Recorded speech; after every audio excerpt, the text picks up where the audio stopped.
A lo largo de la historia de la Biblia y de la iglesia, todos hemos tenido hombres y mujeres que admiramos. Y creo que por un segundo piensas en quién es ese hombre o mujer que admiras en Dios. Puede ser un personaje de la Biblia, puede ser tal vez alguien que has escuchado la historia de lo que ha hecho en Dios. Y todos estos personajes, hombres y mujeres que admiramos, tienen una característica en común. Y si miramos sus vidas, nos vamos a dar cuenta que la manera en que se relacionan con Dios, la intimidad que buscan con Dios y con el Espíritu Santo es diferente a la de los demás. Muchas veces escuchamos las historias de Abraham o Daniel o Moisés, gente que la Biblia habla que tiene una relación íntima con Dios, con el Espíritu Santo, y las leemos como, qué bonita historia, qué padre, tal vez me la enseñaron en la escuela dominical o la escucho un domingo, pero cuando reflexionamos acerca de lo que la Biblia dice, es realmente mucho más loco de lo que pensamos. Pensar que la Biblia habla acerca de Enoc, un hombre que caminó, la Biblia dice que literal caminó con Dios y Dios lo acompañó hasta los últimos días de su vida. O Abraham, alguien quien Dios llamó personalmente amigo y que puso en la Biblia para que todos los que la leyéramos después de miles y miles de años recordamos que hubo un hombre que marcó tanto el corazón de Dios que fue llamado amigo. O tenemos también la historia de Moisés, que la Biblia dice que él vio a Dios cara a cara, que su rostro resplandecía cuando salía de la tienda por la presencia de Dios en su vida, por la manera que buscaba la intimidad con Dios. O Daniel, que a pesar de que había un imperio que estaba en su contra, que lo metieron en un foso de leones y después en un horno, nunca dejó de buscar a Dios porque en su corazón ardía el poder buscar la intimidad con Dios. Después tenemos también a Jeremías y Nehemías, profetas que vivieron una vida de oración sobrenatural. Algunos de ellos llamados rodillas de vivían su vida horas y horas postrados, adorando, buscando, orando a Dios. Y si piensas en estas historias, son mucho más locas de lo que piensas. ¿Cómo alguien puede pasar horas orando a tal punto que le salgan callos en las rodillas? O cómo alguien puede decir, sí, yo deseo buscar más a Dios que ser consumido por un horno de fuego. Y esta misma pasión se transmite en el Nuevo Testamento. Tenemos la historia de una mujer llamada María de Betania, que derramó un perfume a los pies de Jesús. El salario de un año entero lo derramó en ese momento y enjugó con sus lágrimas y sus cabellos los pies de Jesús, porque entendía la importancia de buscar su rostro. O la mujer en el pozo, alguien que había vivido totalmente lejos de Dios y viene a Dios, se acerca y abre su corazón, es transformada, conoce a Dios como la fuente de agua viva y se convierte en una de las primeras evangelistas en la historia, que sale y le comparte a toda su aldea. Pero no solamente en la Biblia, también lo vemos en la historia de la iglesia cristiana. Evangelistas, mártires, reformadores de la iglesia como David Wilkerson o Catherine Kuhlman, John Wesley, Charles Spurgeon, David Livingstone, nombres que tal vez hemos escuchado antes. ¿Y qué tienen en común todos estos hombres? ¿Qué llevó, por ejemplo, a Martín Lutero, uno de los reformadores de la iglesia, a una noche estar en su cuarto, en su estudio de la Biblia y estar leyendo con tanta pasión la palabra que no podía despegarse de ella? Menciona la historia que no comió, no durmió durante esa noche, a tal punto que se desmayó con la Biblia en sus manos. Al otro día en la mañana sus amigos vinieron, lo levantaron y le ayudaron a recobrar el ánimo. Y es una historia que es muy famosa en la historia de la reformación de la iglesia, porque ¿cómo alguien puede tener tanta pasión como para permanecer sin comer, sin dormir, sin cerrar los ojos con tal de conocer más de Dios? Y la respuesta al qué o qué tenían diferente o cómo lo hicieron es que hay una pregunta con la que todos estos personajes que admiramos por su relación con Dios se obsesionaron con ella. Literalmente se obsesionaron, porque no sé si lo de Martín Lutero tuvo que haber sido obsesión. Nadie puede estar conscientemente leyendo la Biblia por tantas horas más que estar obsesionado. Y esta pregunta con la que se obsesionaron estos hombres y mujeres de Dios es: ¿cómo puedo tener una relación más íntima con el Espíritu Santo? ¿Cómo puedo conocer más a Dios? Ya conocí a un Dios que revolucionó mi vida, que me ha transformado, que me hizo dejar mis viejos caminos, que ahora me está haciendo ir contra todos los estereotipos de la sociedad, levantarme, predicar en lugares donde la Biblia no ha llegado. David Livingstone en África, misioneros en China, Abraham yendo y dejando toda su familia y estableciéndose como el padre de las naciones. ¿Qué los hizo moverse? Y ahora que conozco a Dios, ¿cómo puedo conocerlo más íntimamente? Esta fue la pregunta con la que se obsesionaron, que latía en sus corazones, que estaba constantemente en sus mentes.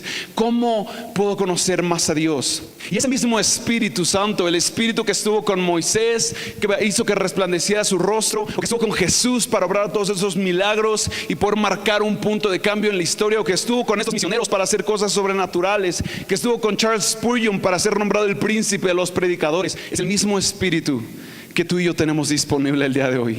Es el mismo Espíritu que Dios nos ha regalado, el mismo Espíritu que Dios nos ha prometido, que si lo anhelamos, que si buscamos una relación íntima con Él, podremos no solo hacer cosas poderosas en Él, pero conocer su corazón y tener una relación íntima con Él. Pero la diferencia es que tanto tú y yo nos hemos obsesionado con esta pregunta: ¿cómo conocer más íntimamente al Espíritu Santo? Porque como cristianos estamos llenos de preguntas todo el tiempo, ¿no es así? Nos preguntamos a veces acerca de doctrina, a veces acerca de cómo funciona la iglesia, a veces acerca de cómo puedo relacionarme mejor con las personas en la iglesia, cómo puedo ser reconocido, acerca de si debería servir o no en un ministerio, de si debería estudiar o no una doctrina. Pero ¿cuánto nos hemos obsesionado con la pregunta: ¿cómo puedo conocerte más, Jesús? Muchas de las preguntas que nos hacemos como cristianos, si piensan en esto, ni siquiera involucran a Dios. Son preguntas que podrías sentarte en la mesa de tu casa y hacerte tú solo, sin necesidad de la intervención del Espíritu Santo. ¿Cómo hacer mejor un servicio de domingo? ¿Cómo estudiar mejor la Biblia? Hay miles de fuentes de información donde podríamos encontrar respuestas a esto. Pero ¿cuántas veces nos hemos acercado a Dios, a la mesa, a preguntarle: Jesús, ¿cómo puedo conocerte más íntimamente? La mayoría de veces cuando nos acercamos a Jesús venimos con preguntas como: Dios, ¿cuándo vas a cumplir el milagro que te he estado pidiendo por años? ¿O cuándo vas a responder a mi oración? ¿O cuándo se va a acabar mi agonía? ¿O cómo cambiar mi vida? ¿O Jesús, revélame lo que va a pasar en mi vida? ¿O ayúdame a tomar esta decisión? Y venimos y llenamos a Dios de preguntas. Pero ¿cuántas veces hemos hecho esta pregunta? ¿Cuántas veces nos hemos acercado al corazón de Dios y le hemos dicho: Jesús, ¿cómo puedo conocerte más íntimamente?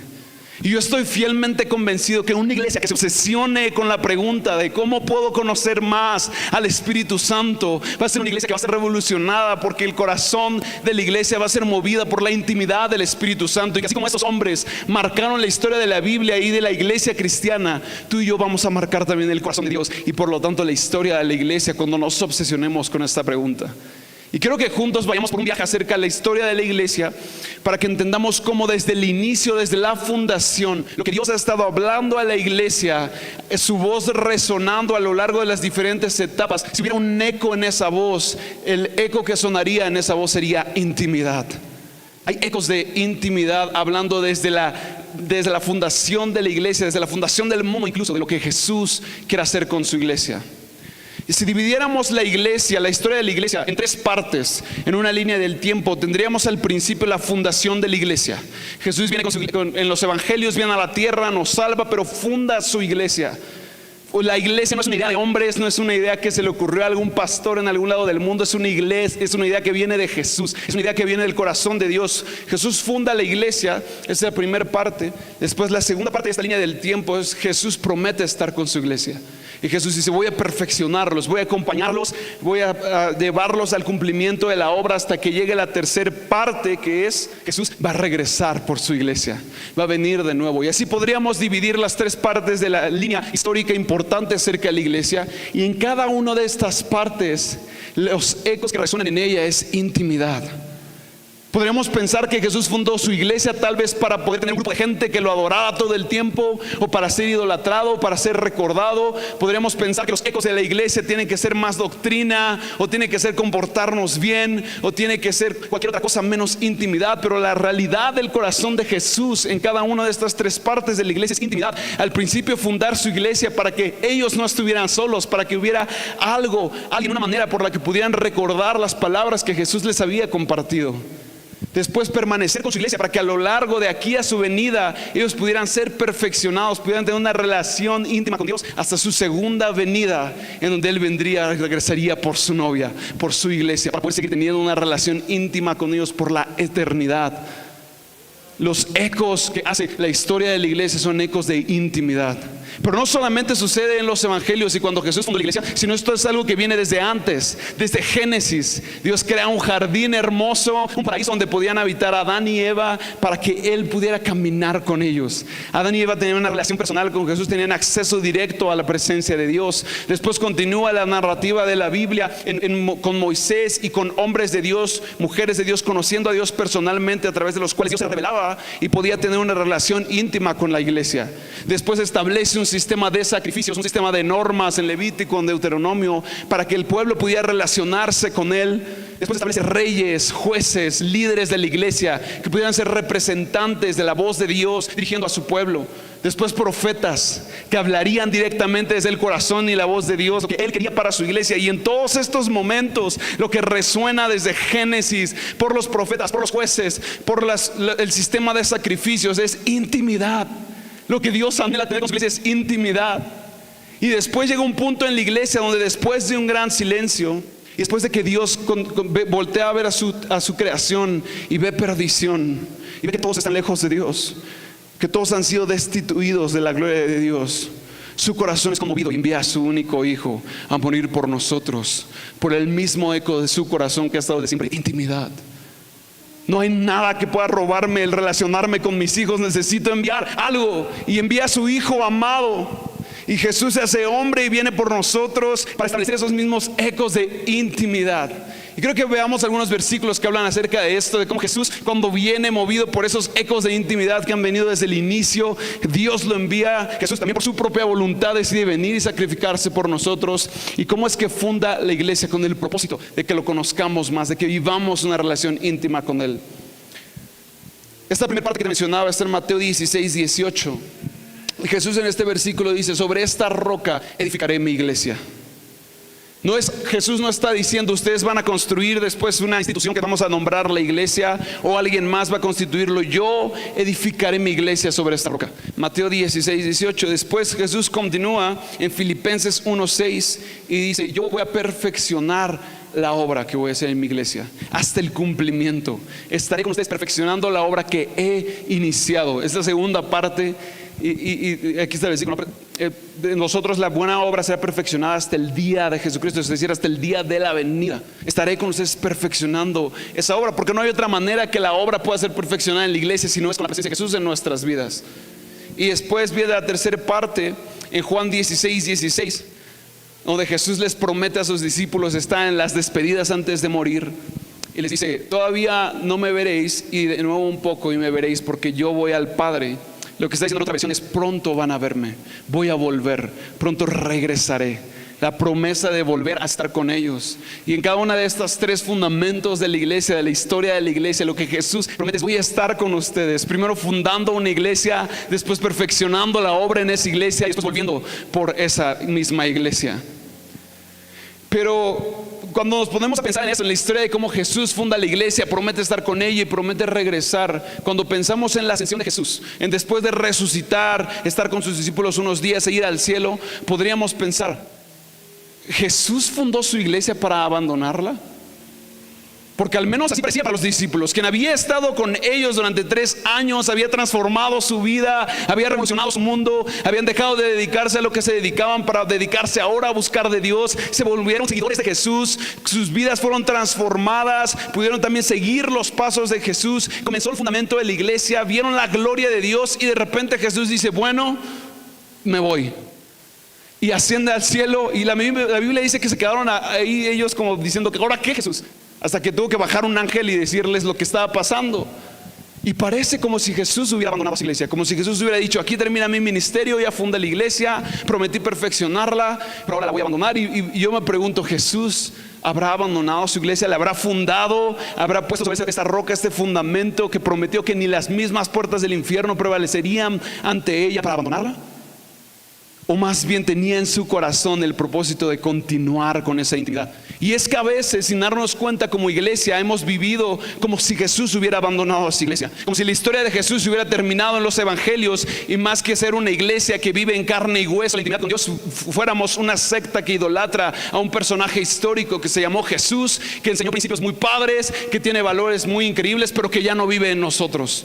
Sin darnos cuenta, hemos sido una iglesia que a veces más idolatra un libro con buenas historias más que vivir en carne y hueso la intimidad que Jesús quiere para nosotros. Porque Jesús no abandonó a su iglesia, Jesús está con nosotros. Si Él prometió que estaría con nosotros hasta el último día de nuestras vidas, es porque Él iba a cumplir su promesa. Y es precisamente mediante la intimidad con el Espíritu Santo que Él cumple esa promesa. Pero a veces hemos vivido ignorando al Espíritu Santo. Si pudiéramos pensar en la persona más ignorada del mundo entero, yo creo que la persona más ignorada es el Espíritu Santo. No solo porque ha sido una de las cuestiones más debatidas a lo largo de la historia, porque la gente ha luchado con entender qué es el Espíritu Santo, sino porque como iglesia nos hemos olvidado del Espíritu Santo. Nos hemos olvidado que esa fue la promesa que Jesús dejó para podernos seguir relacionándonos con Él. Hemos vivido como si no existiera. Hemos vivido aprendiendo acerca de lo histórico de Jesús y de cómo Él hizo milagros en los evangelios. Y no me tomes a mal, eso es increíble y tenemos que seguir estudiándolo, y es la razón por la que creemos en Jesús. Pero también Jesús quiere darse a conocer hoy en día a nosotros. Jesús está vivo, Jesús resucitó y vive y es glorificado, pero no vive solamente para estar en el cielo en un trono diciendo desde aquí reino y ahora ustedes son mis súbditos, sino vive para que nosotros también seamos vivificados, para que haya también vida en nosotros, para que podamos relacionarnos con un Dios vivo. Y la manera de relacionarnos con ese Dios vivo es la relación con el Espíritu Santo, la intimidad con el Espíritu Santo. Y quiero que vayamos a la historia de cuando Jesús promete este Espíritu Santo. ¿Cómo es que este Espíritu Santo llega a la iglesia? ¿Cómo es que Jesús dice: voy a enviarles a alguien que va a estar con ustedes porque yo ya no puedo estar?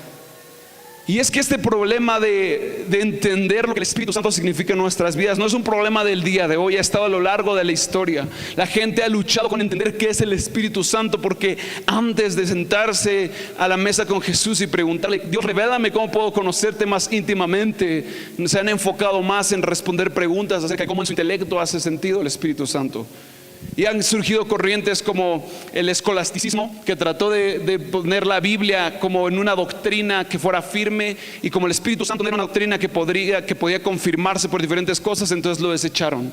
O el racionalismo, un pensamiento que creía que toda fe que creyéramos tenía que ser pasada por una prueba de raciocinio. Y con el Espíritu Santo habla más de experiencia, de vivir una relación con el Espíritu Santo, y no puede ser probada por la razón, entonces lo desechamos. O el romanticismo, que buscaba que con sentimientos pudiéramos confirmar nuestras vidas, sobre todo el sentimiento de dependencia absoluta. Y si el Espíritu Santo nos hacía sentirnos dependientes y que de algo podíamos depender, entonces lo veríamos como más una fuerza que nos hace sentir bien moralmente, más que como una persona con la cual relacionarnos. Y Jesús sabía que íbamos a tener todos estos problemas, que nos íbamos a preguntar: bueno, ¿y qué es el Espíritu Santo? ¿Cómo me relaciono con Él? Que a veces como iglesia íbamos a cometer el error de enclaustrarlo en un libro, o de ser racionales o románticos acerca de Él, en lugar de conocerle como una persona, como Él es. Y por eso es que prometió de la manera en que lo prometió al Espíritu Santo. Y eso está en Juan capítulo 14, versículos 16 al 20. Y en esta parte de la Biblia, Jesús está con sus discípulos despidiéndose unos días antes de morir. Dice: yo rogaré al Padre y os dará otro consolador, para que esté con vosotros para siempre. Y el Espíritu de verdad, el cual el mundo no puede recibir porque no le ve ni le conoce, pero vosotros le conocéis porque mora con vosotros y estará con vosotros, no os dejará huérfanos, sino que vendré a vosotros. No os dejaré huérfanos, vendré a vosotros. Todavía un poco y el mundo no me verá más, lo leíamos hace rato, pero vosotros me veréis porque yo vivo, vosotros también viviréis. En aquel día vosotros conoceréis que yo estoy en mi Padre y vosotros en mí y yo en vosotros. Y parece que esta promesa que Jesús está haciendo es contradictoria, porque unos días después Jesús se va y no está con ellos.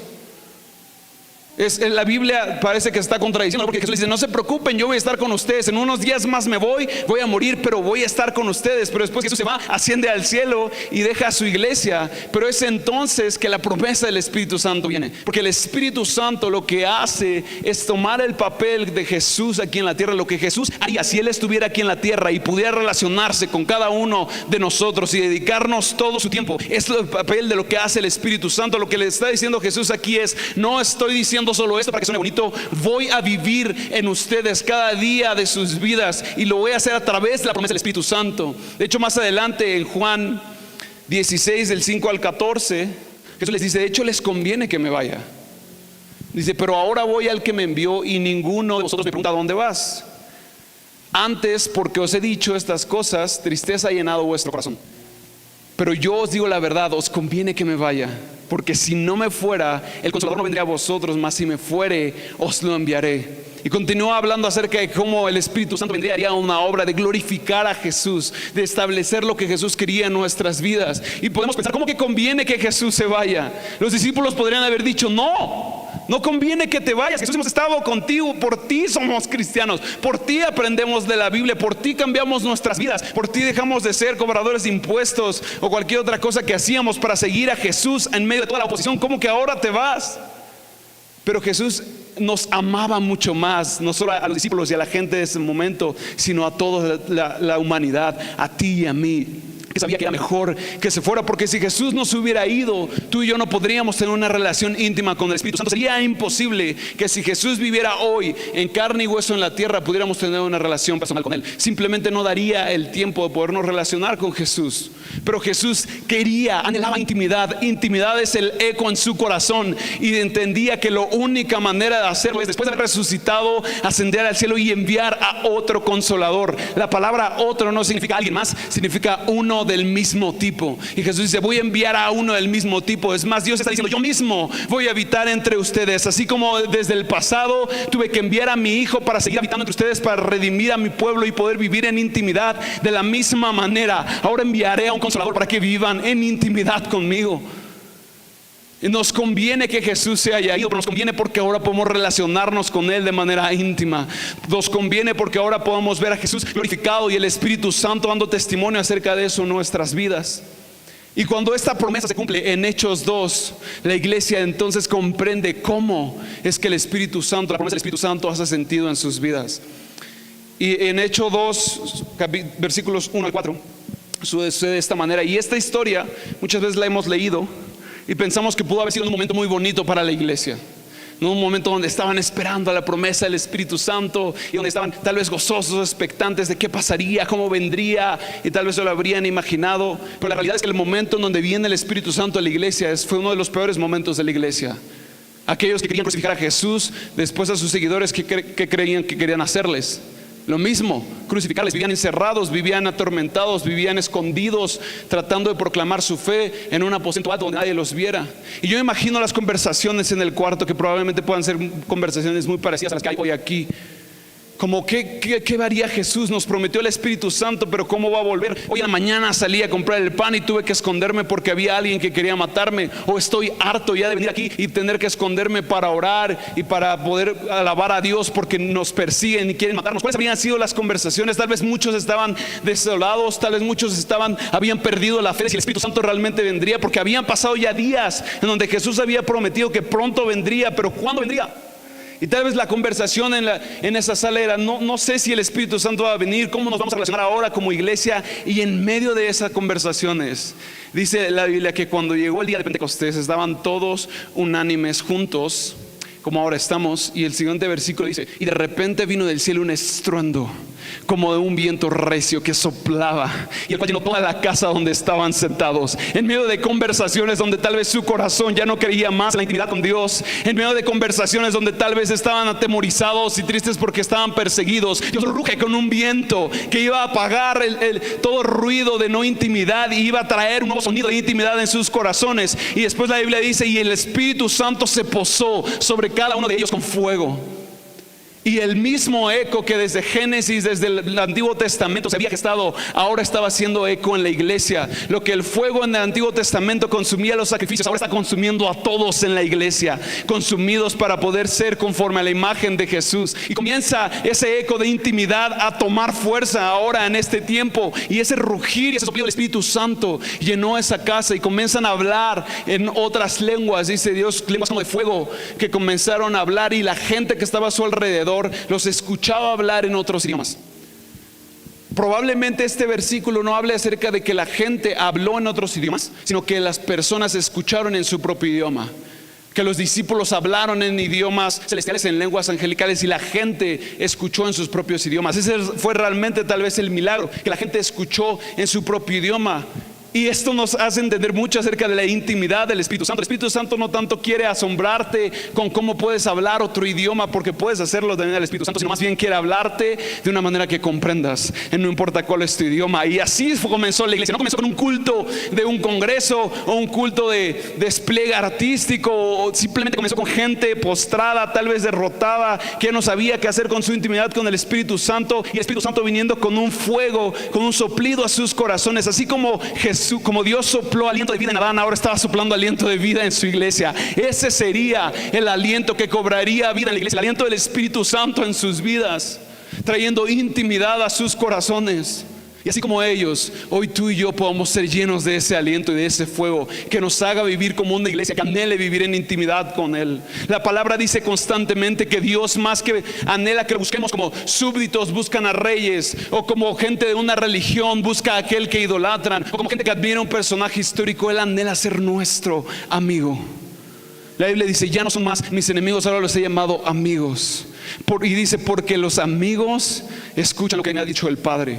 No voy a hablar lo que me dice el Padre con cualquier persona, pero sí con mis amigos. Y la Biblia habla también que el Espíritu Santo nos anhela fervientemente estar con nosotros. Y es cuando podamos recibir la llenura del Espíritu Santo en nuestras vidas y entender y obsesionarnos con la pregunta: ¿cómo podemos relacionarnos más íntimamente contigo?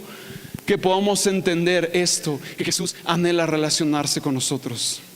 Y yo te quiero hacer una pregunta: ¿cuál es tu circunstancia con el Espíritu Santo el día de hoy?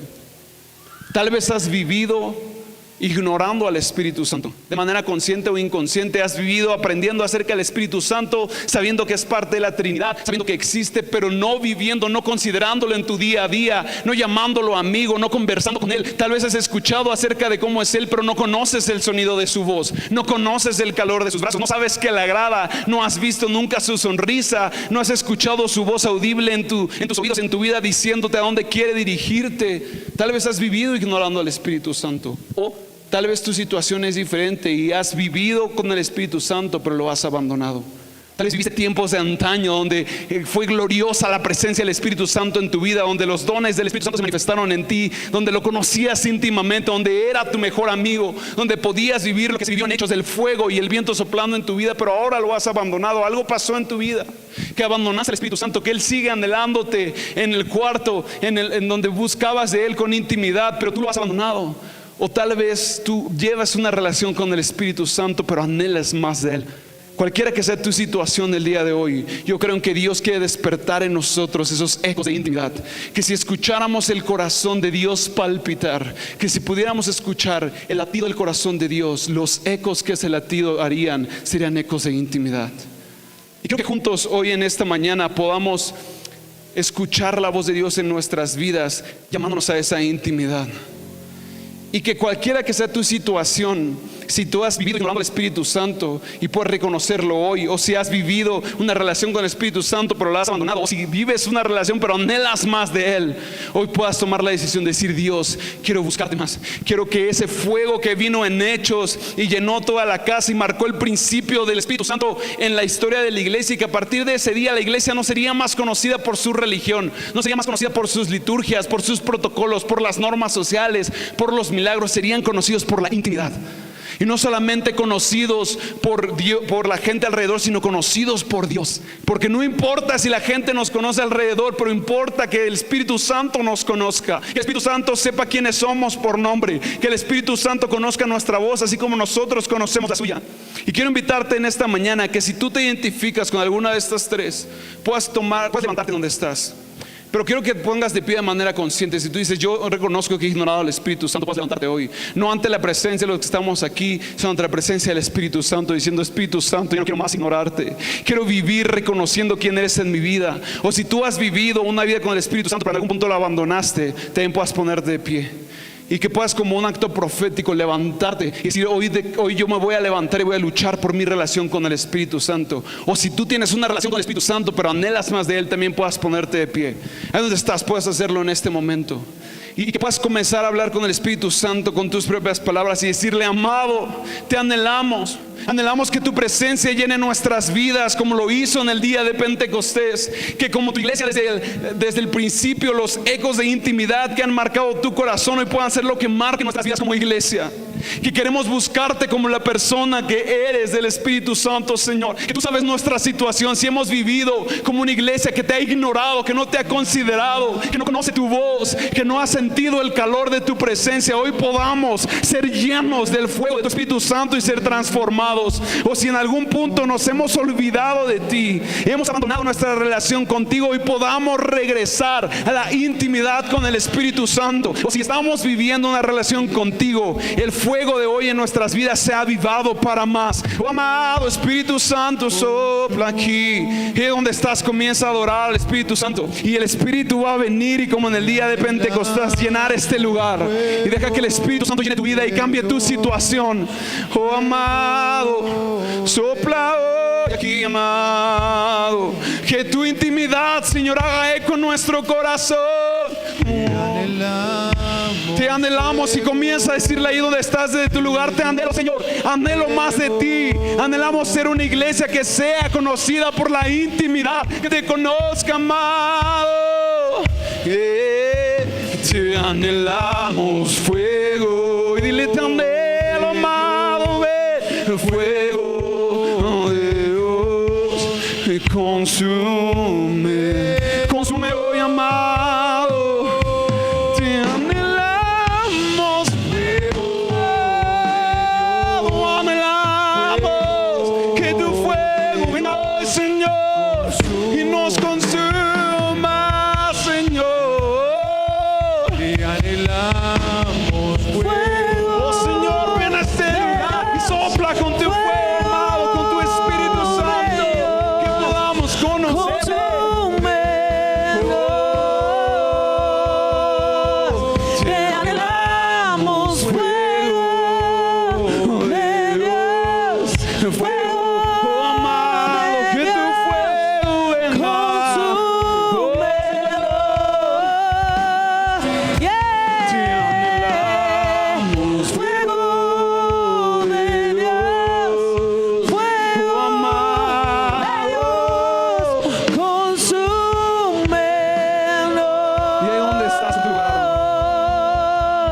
Quiero que ahora podamos dar un paso más y decidir el día de hoy como iglesia hacer un pacto con el Espíritu Santo.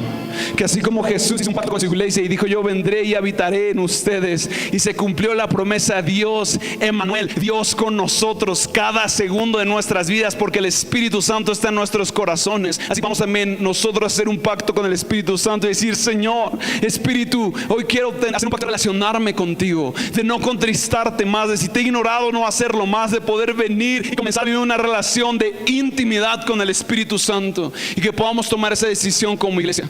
Y si tú quieres hacer hoy ese pacto con el Espíritu Santo, si tú reconoces que necesitas una relación más íntima con el Espíritu, voy a invitarte a que puedas dar un paso aquí enfrente. Que podamos, como un acto profético, decirle: Señor, hoy yo doy el paso y quiero hacer un pacto contigo, Señor. Que como iglesia voy a considerarte, que quiero vivir una vida de intimidad contigo. Y simplemente comienza con esa libertad que Dios te dé. Si tú quieres tomar esa decisión de hacer un pacto, poder pasar aquí enfrente mientras seguimos adorando, que el Espíritu Santo pueda llenar tu vida. Si hay algo también que dices: yo quiero tomar ese pacto, quiero hacer ese pacto con Dios, pero hay algo que me tiene que pasar aquí enfrente. Queremos orar y que mientras el Espíritu Santo llena esta casa y llena este lugar, todo aquello que te frena de vivir una relación personal con el Espíritu Santo, hoy pueda ser quitado y hoy puedas venirse lleno. Si pueden pasar más aquí enfrente para que la gente pueda acercarse y simplemente comienza a orar: Dios amado, mientras hacemos este pacto, amado,